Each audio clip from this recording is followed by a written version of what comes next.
Olá, tudo bem com vocês? Aqui é o professor Juarez Souza, especialista em farmacologia.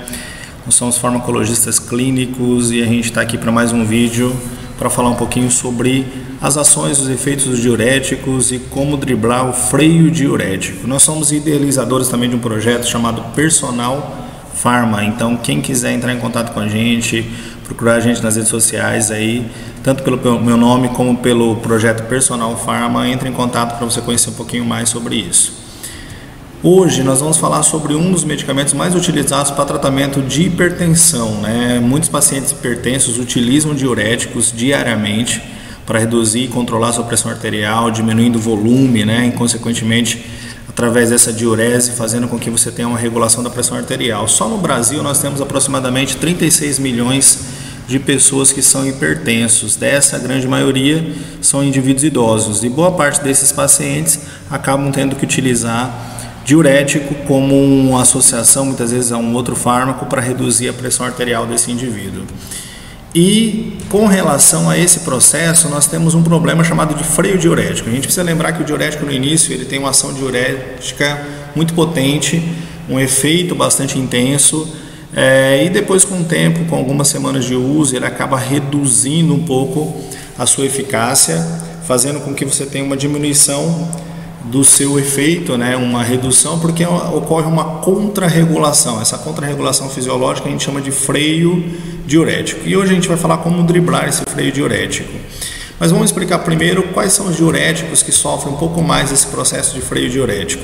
Aqui nós temos um grupo dos diuréticos, inibidores de anidrase carbônica, diuréticos de alça, tiazídicos, diuréticos poupadores de potássio, que entra aí a milorida e o triantereno, que são só poupadores de potássio, e entra a espirolactona, que são inibidores da aldosterona também, e os diuréticos osmóticos. Nós vamos bater em cima do diurético de alça e diuréticos tiazídicos, principalmente os tiazídicos, que são os mais empregados no paciente hipertenso, né? Então esses sofrem freio diurético, os outros também podem sofrer essas alterações, mas o freio diurético mais intenso nesses dois grupos que são mais eliminadores de sódio, eliminam potássio, mas eliminam bastante sódio, consequentemente água, e acabam sofrendo o chamado freio diurético. Utiliza esse tipo de fármaco, você tem uma ação diurética bastante intensa, e o fato de você ter uma redução na concentração de sódio, e isso faz com que você diminua o volume, né, que elimine água, faz com que eu tenha ativação de uma via chamada via da justa glomerular e ativação do sistema da mácula densa. Então,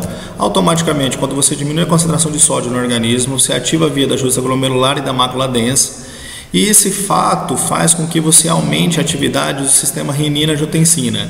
Então, a atividade do sistema renina, que está relacionada diretamente à concentração de sódio, a partir do momento que há uma redução nessa concentração de sódio, aumenta a liberação de renina e, consequentemente, eu vou ter mais angiotensina 2, e a angiotensina 2 vai estar fazendo um efeito contrarregulador nesse processo da regulação da pressão arterial. O processo do freio diurético, então, quando você tem uma diminuição da concentração de sódio, você ativa o sistema renina, a liberação da mácula densa, na verdade, de renina pela mácula densa, faz com que eu tenha ativação e aumento na concentração da angiotensina 2. E a própria angiotensina 2, ela vai estimular o sistema de vasoconstrição, ela vai aumentar a liberação de aldosterona e vai aumentar a liberação de sódio, de reabsorção de sódio, e consequentemente aumentando o volume de água no organismo. Isso é uma contrarregulação que o próprio organismo faz. Então, por exemplo, você está utilizando um diurético espoliador de potássio, um diurético no caso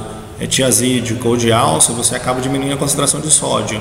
E o sistema renal acaba trabalhando, aumentando a liberação de renina, de angiotensina 2 e, consequentemente, contrarregulando esse processo, fazendo com que o sódio sofra uma reabsorção maior, e isso acaba influenciando diretamente no efeito do diurético. O diurético acaba diminuindo a sua intensidade de efeito devido a esse processo de freio diurético, essa contrarregulação fisiológica. E como é que a gente faz para driblar essa resistência diurética, essa diminuição do efeito diurético, esse freio diurético? Algumas recomendações são legais, são importantes para a gente poder colocar para o paciente. O repouso ao leito é legal, você faz uma utilização uma melhora clínica do paciente através do repouso, melhorando a perfusão e a circulação renal, e consequentemente você vai aumentar a diurese desse paciente, vai melhorar e vai manter o efeito do diurético como era no início, fazendo com que ele potencialize a sua ação e controlando melhor a pressão arterial desse paciente. O aumento da dose, isso pode ser feito também, né? Você pode utilizar uma dose mais alta e consequentemente você vai ter um efeito diurético mais intenso, mais potente. E a outra forma seria você fazer a utilização com mais frequência, fracionar mais vezes a dose, ou através da infusão contínua, principalmente em ambiente hospitalar, no soro fisiológico, lá no soro, na administração em infusão contínua, que faria com que eu tenha uma eficácia maior desse diurético e, consequentemente, uma diminuição da pressão arterial e a manutenção desse efeito diurético. Isso não é o mais comum no dia a dia, até porque o uso ambulatorial, na maioria das vezes, desse diurético. E a gente coloca duas outras recomendações: associação com poupadores de potássio, que é o caso da milorida e do triantereno, principalmente os poupadores de potássio de ação específicas que fazem só simplesmente poupar potássio realmente, tem uma ação diurética leve, mas combinado com diurético tiazídico, isso se potencializa e faz com que eu tenha uma diminuição dessa chamada resistência diurética ou do freio diurético. E a última recomendação, talvez a mais interessante, é a administração do diurético antes da ingestão do alimento, principalmente próximo das principais refeições.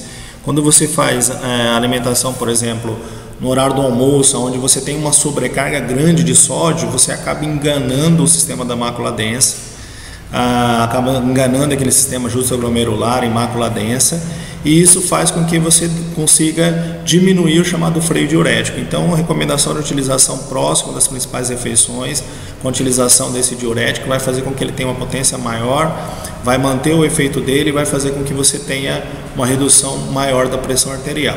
Então, essas são as recomendações do vídeo de hoje, falando um pouquinho sobre como driblar o freio diurético que acontece com os pacientes que utilizam ele, principalmente para tratamento de hipertensão arterial. Aqui estão os nossos contatos, pode entrar em contato com a gente, fique à vontade em falar pelas redes sociais, dúvidas, sugestões para novos vídeos, está aqui à disposição de vocês. Entre em contato com a gente, obrigado, até o próximo vídeo. Valeu, gente!